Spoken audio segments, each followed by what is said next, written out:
Welcome to the Director's Corner podcast, the definitive resource for forward-thinking professionals in end-of-life care industries. If you're looking to really shake up your digital marketing and connect with families in a way that really matters, well, you're in the right place.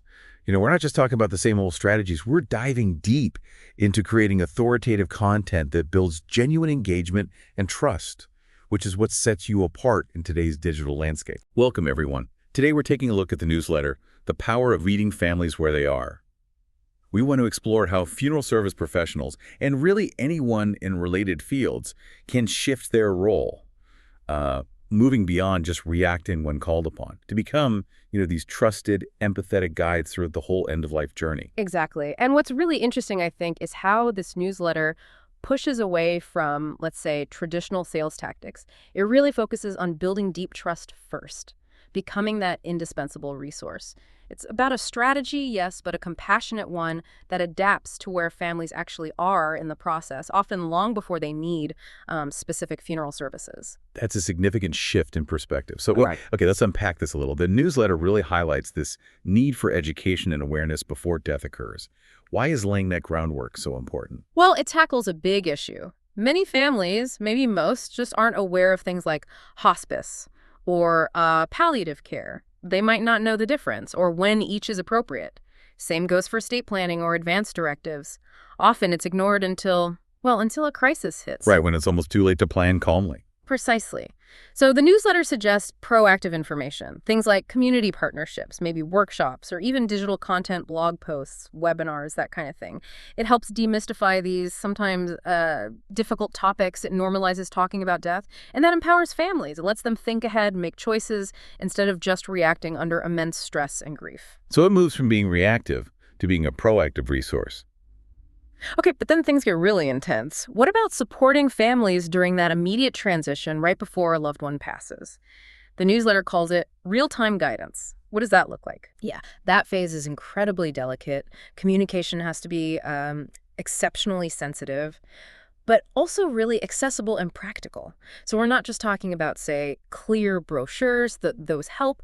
It's more about user-friendly websites, maybe dedicated helplines, or even, as the source hinted, support teams ready to help navigate immediate, complex situations, like hospital protocols. So very hands-on, immediate support. Very hands-on. Empathy is just paramount here. It means being physically present sometimes, maybe in healthcare settings, offering clear next steps. It's about lifting some of that overwhelming burden when families are often at their most vulnerable, connecting them quickly with social workers, grief counselors, that immediate support network. That makes sense. It connects the dots between different types of care right when it's needed. And of course, the journey continues after the death. How does this approach keep supporting families then? Well, that's where the focus shifts again, right? It becomes about supporting the bereaved through their grief.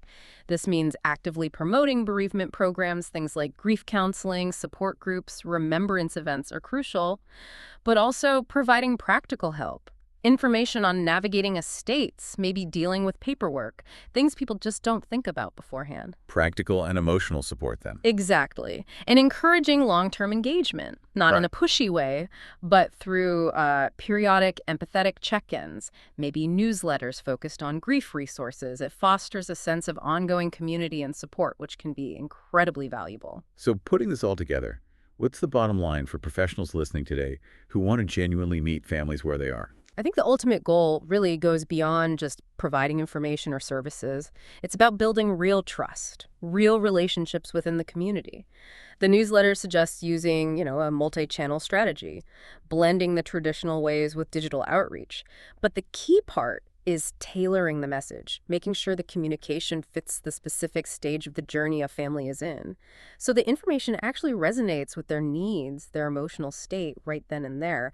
It's this consistent, empathetic presence that positions an organization as a truly trusted resource, someone they turn to naturally. A powerful idea indeed, becoming that reliable, understanding presence for families when they're navigating some of life's toughest moments. It really is. And maybe something for you listening to consider is this.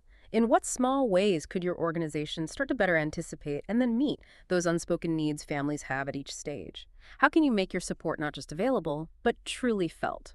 That's something worth thinking about. Subscribe and like the Director's Corner podcast on your favorite platform to stay ahead of the curve. By subscribing, you'll never miss an episode packed with actionable insights and innovative strategies designed specifically for your industry. Liking and sharing helps us reach more professionals like you, fostering a community dedicated to excellence in end-of-life care marketing. Let's transform how we connect with families together.